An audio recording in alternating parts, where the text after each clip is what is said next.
Mi hija me gritó, eres un fracaso, mi padrastro me da todo, así que corté su universidad privada. Su padrastro desapareció al ver la factura.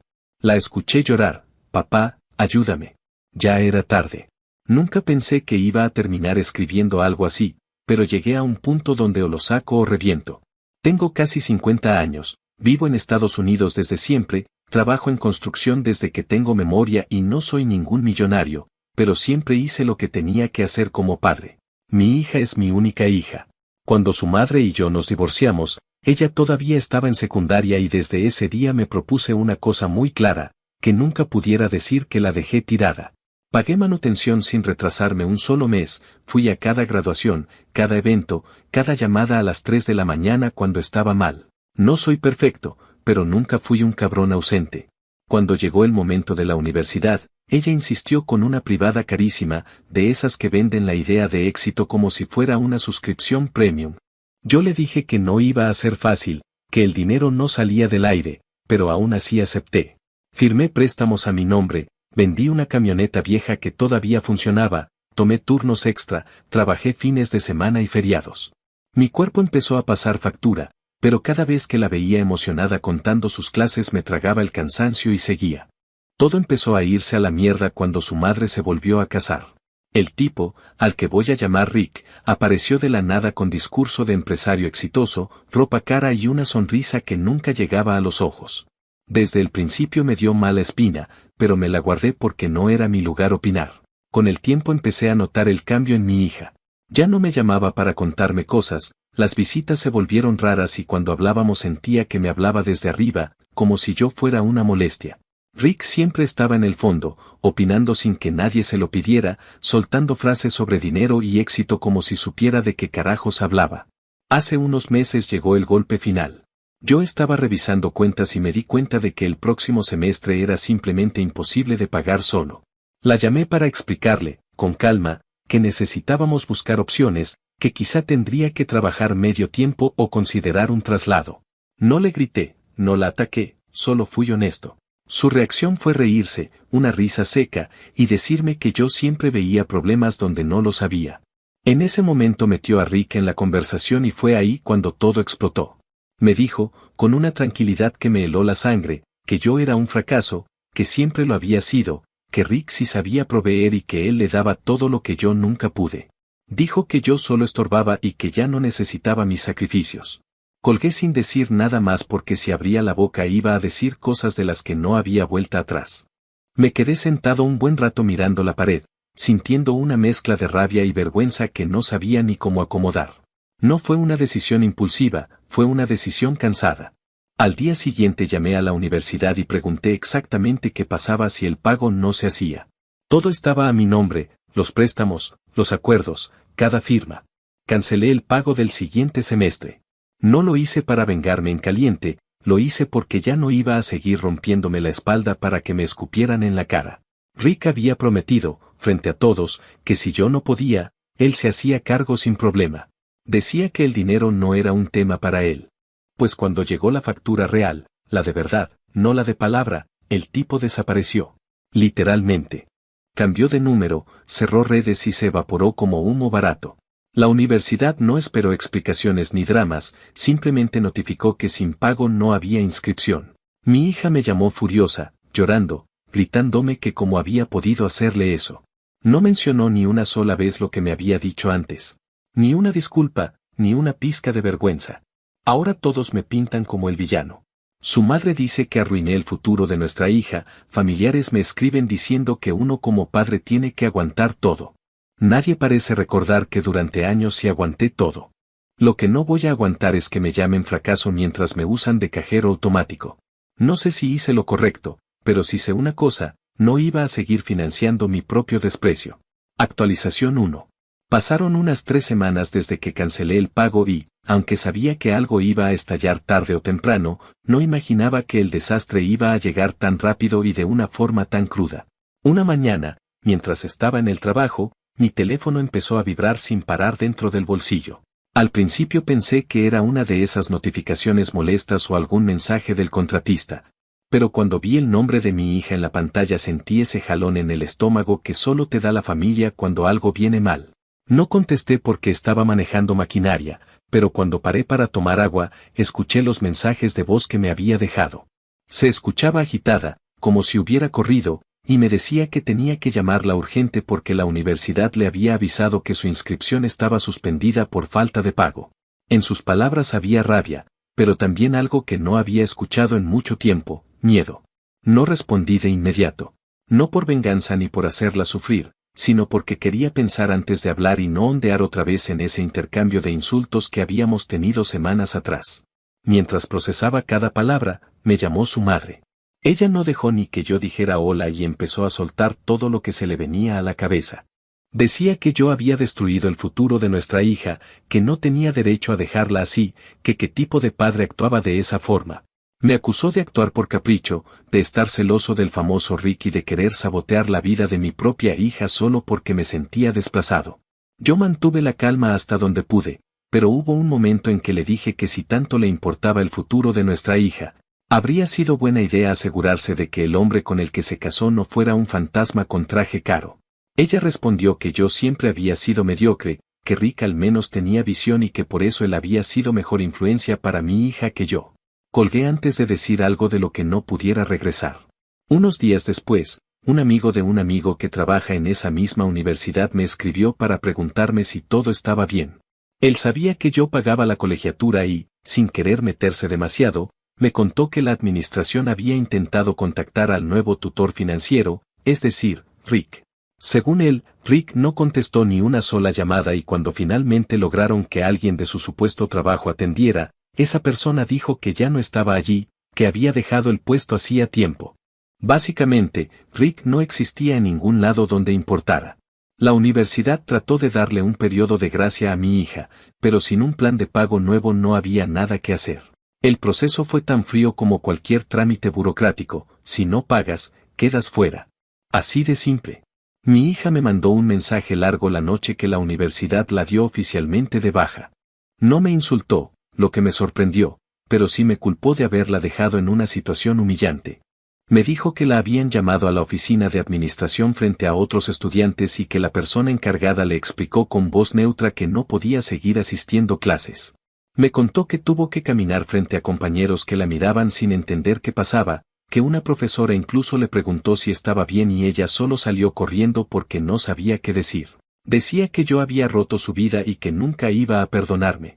No tuve respuesta para eso porque estaba convencido de que no había forma de tener una conversación cuerda con alguien que todavía estaba reaccionando desde la soberbia y la vergüenza.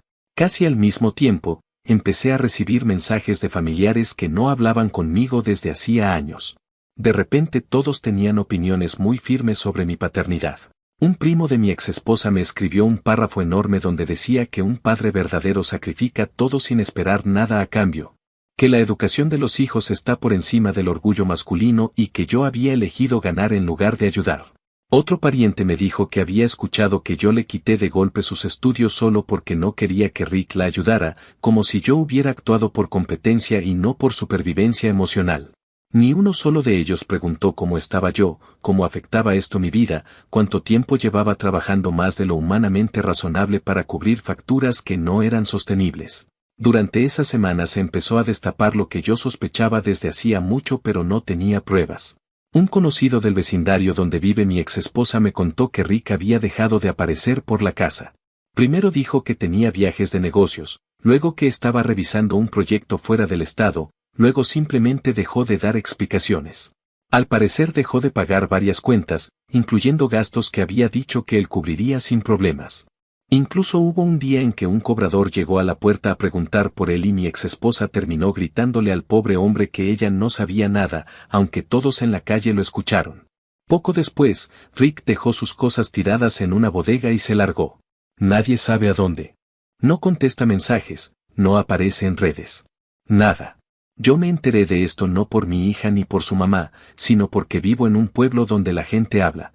Y aún así, mi exesposa me seguía culpando como si yo hubiera sido el que firmó promesas vacías. Mi hija, por su parte, no decía nada sobre Rick. No lo defendía, pero tampoco reconocía lo obvio, que él la había dejado colgada. Entendí que estaba viviendo la mezcla de vergüenza y silencio que uno vive cuando por orgullo no quiere reconocer que confió en el idiota equivocado. Había noches en que me acostaba con una angustia rara. No por arrepentimiento, sino por ese peso que te deja la certeza de que hiciste lo que tenías que hacer, pero igual duele. Pensaba en todas las horas que pasé trabajando cuando ella era niña, en los cumpleaños donde llegué con la ropa llena de tierra pero igual me sentaba con ella a ver la película que quería, en cada apoyo que le di. Y ahora todo eso se había reducido a un insulto y una acusación injusta.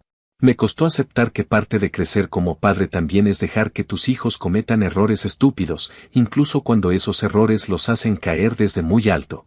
Un día, finalmente, recibí una llamada de mi hija. No era una llamada emocional, ni tampoco un reclamo. Era una pregunta directa sobre qué podía hacer ahora. Decía que había buscado trabajos, pero que no encontraba nada estable. Que su mamá le había dicho que ella tampoco podía costear nada más. Que Rick no aparecía. Yo escuché sin interrumpirla. Cuando terminó, se quedó en silencio esperando que yo le dijera algo. Lo único que pude decirle fue que tenía que empezar desde cero, igual que muchos jóvenes en este país que no tienen un salvador mágico. Le mencioné opciones como universidades públicas, trabajo de medio tiempo, becas, lo básico. Ella no reaccionó mal, pero tampoco bien. Solo dijo que lo iba a pensar y colgó. Ese fue el final de ese primer tramo del desastre. Un punto intermedio donde cada uno estaba herido a su manera y no existía todavía ningún puente. Yo tenía claro que no iba a ceder simplemente porque las consecuencias habían empezado a caerle encima. Ella tenía claro que el mundo no era tan cómodo como Rick le había prometido. Y en medio de todo, me di cuenta de algo, por primera vez en mucho tiempo, mi vida estaba en silencio. Nadie me gritaba, nadie me insultaba, nadie me pedía que pagara lo que no tenía.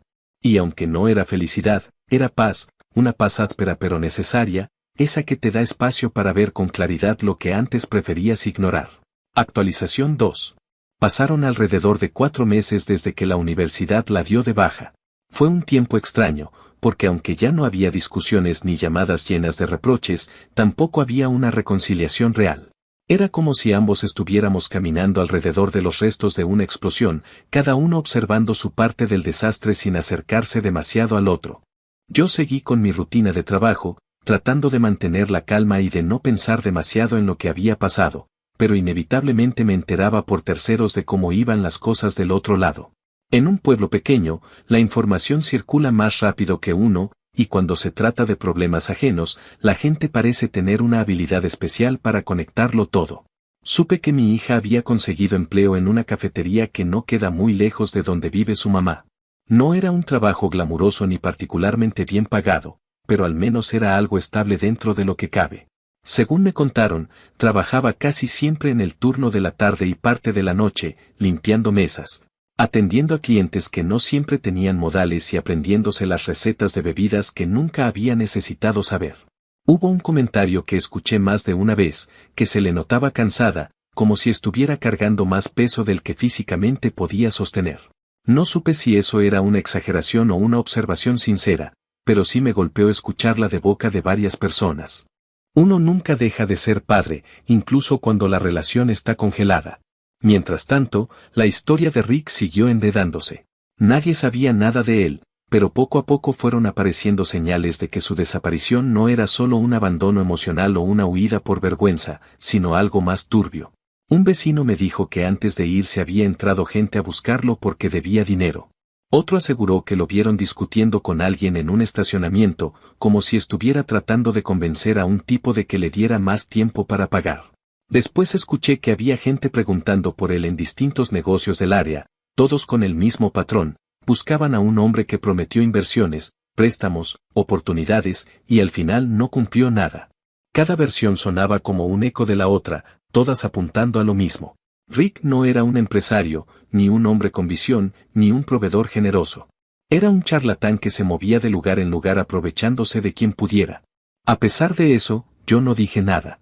No llamé a mi hija para decirle que se lo advertí ni para restregarle en la cara que había defendido a un estafador. Aunque había días en que me ardía la lengua por hacerlo, me obligué a callar porque sabía que ella estaba lidiando con una caída más dolorosa que cualquier regaño que yo pudiera darle.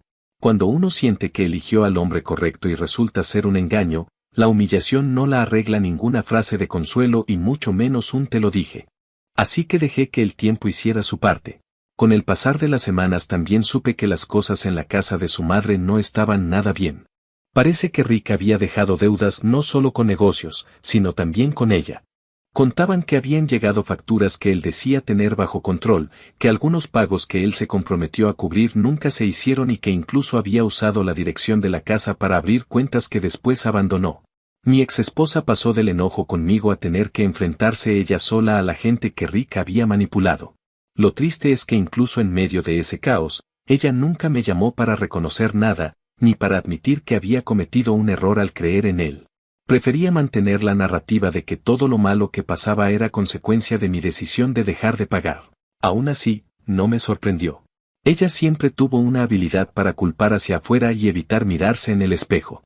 Un día, mientras almorzaba en un restaurante pequeño cerca del sitio de trabajo, una muchacha que estudiaba con mi hija entró a pedir comida para llevar. Me reconoció y se acercó a saludar.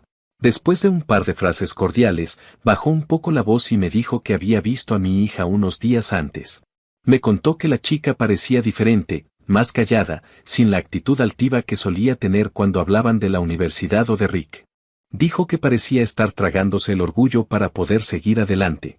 Me preguntó si yo estaba bien y si tenía algún plan para ayudarla a volver a estudiar. No supe qué responderle, porque no tenía un plan. Tenía opciones, sí, pero no podía decidir por alguien que todavía no estaba lista para admitir que necesitaba un nuevo camino.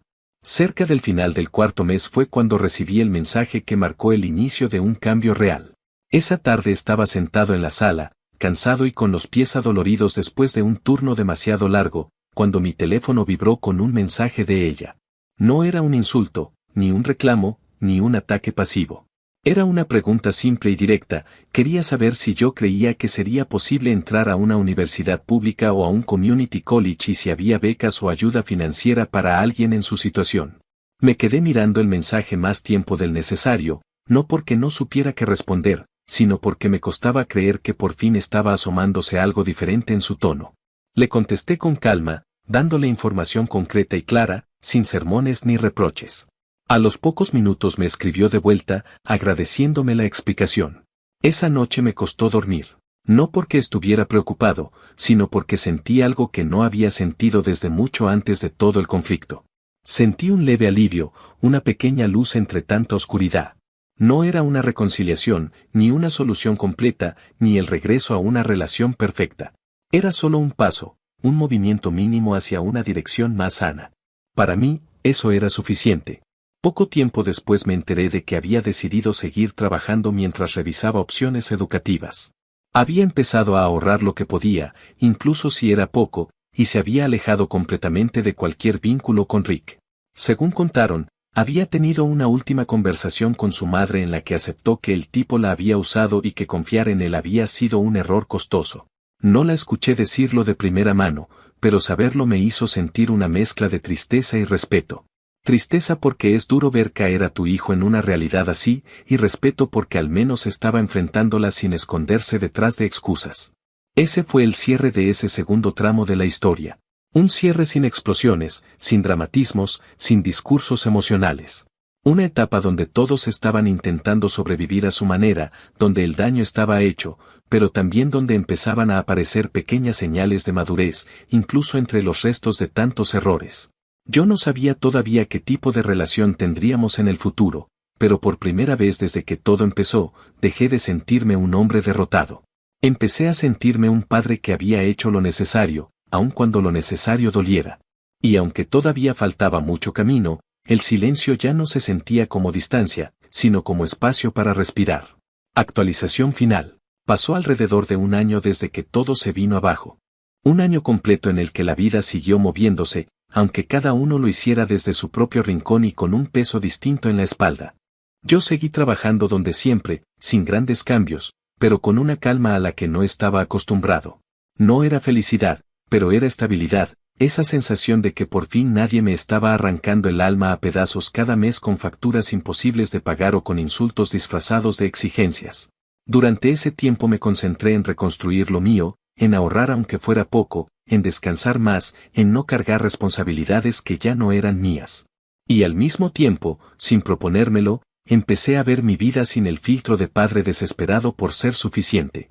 Descubrí que había vivido muchos años intentando compensar culpas que no me pertenecían. Sobre mi hija, sabía lo justo. No porque yo investigara, sino porque la información llegaba sola, a veces en conversaciones casuales con gente que ni se daba cuenta de que me estaban contando cosas que yo no había pedido saber. Según me dijeron, seguía trabajando en la cafetería, aunque ahora también hacía algunos turnos en un supermercado para juntar un poco más de dinero. No era la vida que ella imaginó cuando tenía 18 años y caminaba por la universidad privada con el pecho inflado, creyendo que ya tenía el mundo ganado. Pero por primera vez desde que era adolescente, parecía estar entendiendo que nada llega por arte de magia.